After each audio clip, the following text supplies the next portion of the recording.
Hey guys, it's Skybird, and today we're going to be building my Kopaka Mistika build. I do want to note that I have very limited space here, so we're just going to be building a one arm and one leg, though they are identical, just mirrored, and I will be saving the build for Kopaka's cape wings here for a short, just because, again, limited space. So let's get right on into it. The first thing we're going to do is actually build the shield, which is going to be kind of over in this section here. I'm also going to move this sword, but I actually use two of these swords in this build. So let's get right on into it. All right, so the first things first, we're going to go ahead and need our two new Paru shields, and we're going to connect one of these half lift arms here, these black half lift arms, any color that you want. Just note, try not to use broken ones, which I am using because I didn't have any others really available at the time, but now that they are on there, got to figure out how to get this aligned with the camera, of course. What we're going to do next is we are going to take, let me set these down for a moment. We're going to take this piece right here with the pin in it and insert it into the back of this dish shield. It doesn't show up super well on my camera, but got to work with what you got. All right, now we're just going to insert that in here. And again, that is a pinhole, so we are going to have to hold this together for a moment.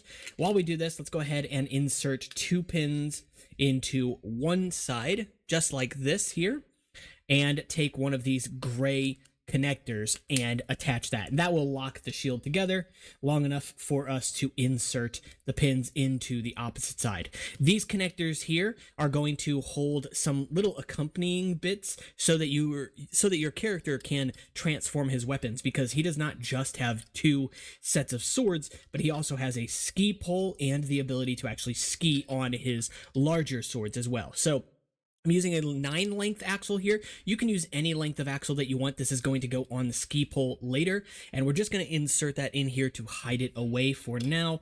And we're going to go ahead and build ourselves the enforcement pieces for our skis. So two of these little assemblies here.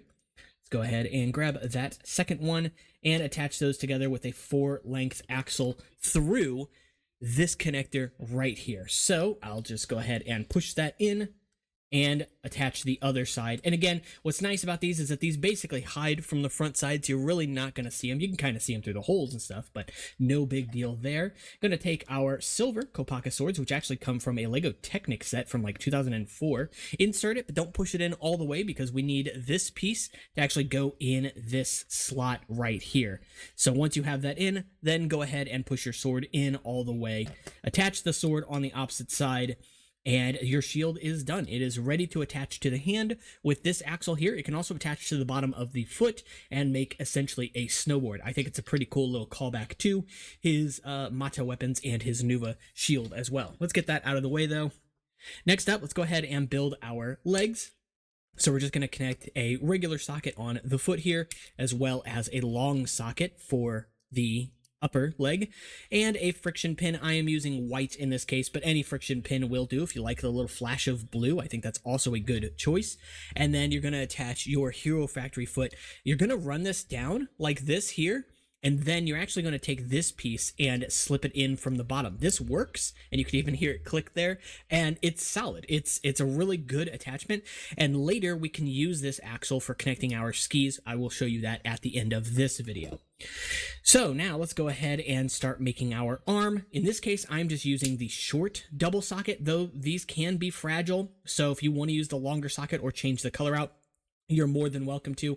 Again, the the medium blue from the Thok set is a good option here as well. Go ahead and attach this friction pin to the back. That's going to be used later, and attach your axle through that armor here so that it is in there solidly. Attach our socket for our arm, and then attach this right here. I don't know what this piece is called, but it's from 2008. I know that. And now we're going to take an axle on one side of this and a connector on the other side, just like this, and attach this forward. This is where our Midak blaster is going to attach. So now I attach it to the side where the axle goes all the way through so that our Blizzard blade or bayonet can attach to that. That is actually going to become our ski pole later. So we can go ahead and set this aside now, and you can probably hear my mail truck coming. All right, so now we're going to build the body here very quickly. So we're going to take a 4-length axle through the bottom here, and any sort of spacer is going to work here. I'm just using some half lift arms in white in this case. You could also use white half bushings, though those can be a bit rare and a little fragile.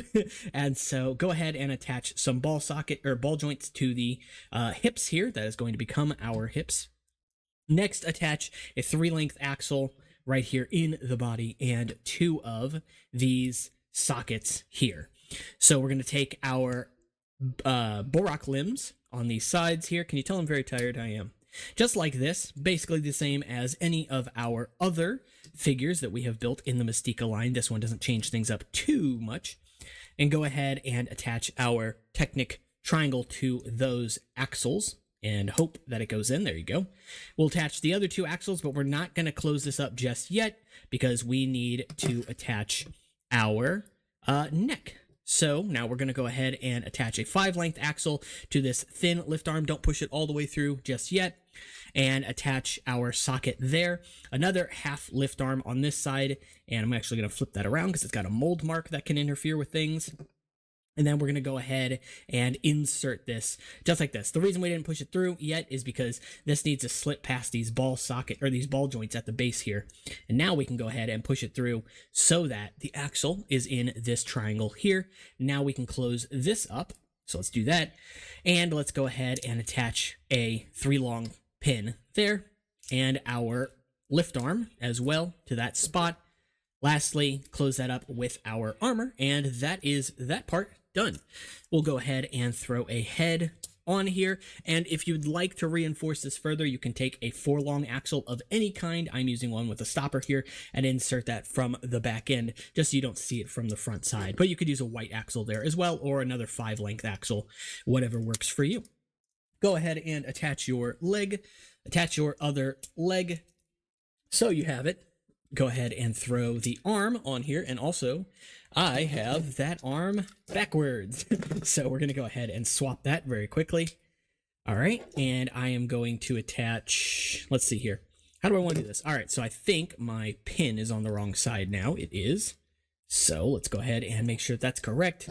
Doesn't really make a difference what side the pin is going to be on. At the end of the day, it is a white pin. But we'll go ahead and connect that on this side here. And then you can attach your shield to the arm. I like putting the shield in the same arm with the blaster, though, so I guess I will be doing it on this side here. Clearly, I got my arms mixed up, so I put the blaster on the wrong side, but that's okay. There's no right or wrong way, really, to do this. But that is your shield done. With the sword, I'll just go ahead and connect it just like this to the tip of the hand socket here. But if you use 2 swords, you can actually connect them together with the 2 friction pins here, or you can have them on opposite sides of the hand, very similar to his Nuva ice skate. Because I only own 3 of those swords, I can't show you that here. But what we're going to go ahead and do real quick, before we attach the wing shield here, is I'm going to pull this out, and I am going to take this off and take this off. And we're going to go ahead and take this whole axle here. We're going to go ahead and build his snowboard, or not his snowboard, I'm sorry, his skis really quick. So that is his ski pole, very simple there. And we will go ahead and take this and attach it to this side of the sword. This sword's a very strange one because it's kind of hollow on one side. It looks a little unfinished, but I do think that is an interesting concept at the very least. So now what we do is we just take the friction axle pin and we connect it to that second hole there. And that can now connect to the bottom of the foot via those axles. And this angle here will actually keep it from rotating, so the ski will be held locked in place, which is really cool. But if you don't want to do the skis, then instead you can actually slide this axle on the shield all the way inside of there, and now you have a snowboard instead. Or you could flip it other directions, or if you want to, you can even attach the friction pin that is on the back of the shoulders to the foot, so you can attach both feet to any of the pinholes in these swords. Just note that if you use broken lift arms in here, these swords can fall out rather easily, so do be cautious of that. And if you want to connect the shield on the back end, you're just going to insert these 2 half pins here, and those will attach to these 2 pin holes on the back. And let me go ahead and make sure that his legs are out of the way so they don't interfere with anything. But yeah, and once that is in place, you can open his wings up and Kopaka is pretty much ready to go. I use his Nuva mask just because it is what I have on hand, although his Uniter mask would also go well here, though it's a little small. And that's pretty much it. I know this is a little bit of a weird one. I'm very tired today, but if you guys did enjoy the video, make sure to leave a like and subscribe. And of course, my links for Discord and Instagram in the description below and Patreon's down there as well. And I'll see you all in the next one. Take care.